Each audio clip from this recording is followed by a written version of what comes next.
साबिक वज़ीर ख़ारजा अरुण जेटली की यौम वफ़ात आज।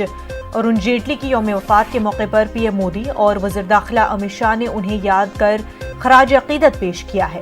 पीएम मोदी ने कहा कि मुझे अपने दोस्त की बहुत याद आती है। वाज़ रहे कि 63 साल की उम्र में 24 अगस्त 2019 में अरुण जेटली इंतकाल कर गए थे।